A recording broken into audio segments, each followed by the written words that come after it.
Ever wondered if you could power your home for free using just junk? Well, let's dive into the world of DIY solar and see what's actually possible. Building your own solar panels from scrap is a super popular project, but powering your whole house with them? That's a huge challenge. Still, you can definitely create smaller units to power gadgets and lights, and I'll show you how. Let's start with the most effective method, making a panel from reclaimed solar garden lights. You know, those little lights you stick in your yard? First, you'll need to go on a treasure hunt. Collect at least 20 old, broken solar garden lights. Carefully take them apart to get to the heart of the system, the small, dark solar cells inside. Next, find a backing for your panel. A piece of scrap plywood or even an old picture frame works perfectly. Give it a coat of white or light-colored paint.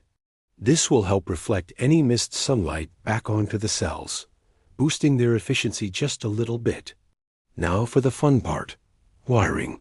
To get a useful amount of power, you need to connect these cells together in series.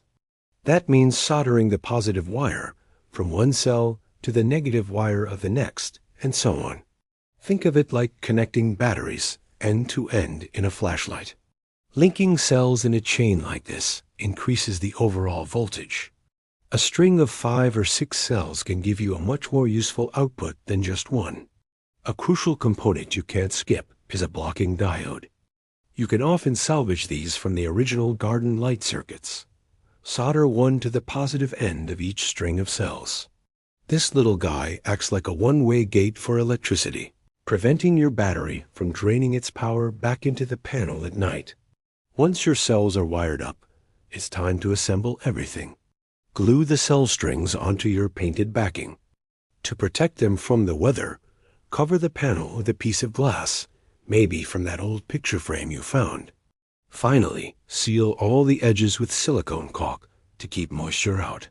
And there you have it, a functional solar panel made from junk. Now for a simpler, more science fair style project. Let's talk about the CD solar panel. This one won't power much, but it's a cool way to demonstrate solar principles. You'll need about 15 old CDs, preferably the purple bottom kind, some aluminum foil, and wire. The idea is to tap into the thin silicon layer within the CD. You'd mount the CDs on a board covered in foil, using screws and washers as contact points to draw out a tiny bit of current when the sun hits them. It's a neat experiment, but don't expect it to charge your phone. Okay, so you've built a panel. What now? Just having a panel isn't enough to power things in your home. You need a complete system. The first piece is a charge controller. This device is essential because it manages the flow of energy from your panel to your battery, preventing it from overcharging and getting damaged. Next, you need a battery to store all that solar energy you're collecting. Deep cycle lead-acid batteries, like the ones used in RVs or boats, are a common choice for DIY setups, though lithium batteries are becoming more popular. This stored energy is what you'll use when the sun isn't shining. Finally, to run your everyday home appliances, you need an inverter. Your panel and battery provide DC, or direct current, power. But your TV, laptop, and lights all run on AC, or alternating current. An inverter is the magic box that converts DC to AC, making your solar energy usable.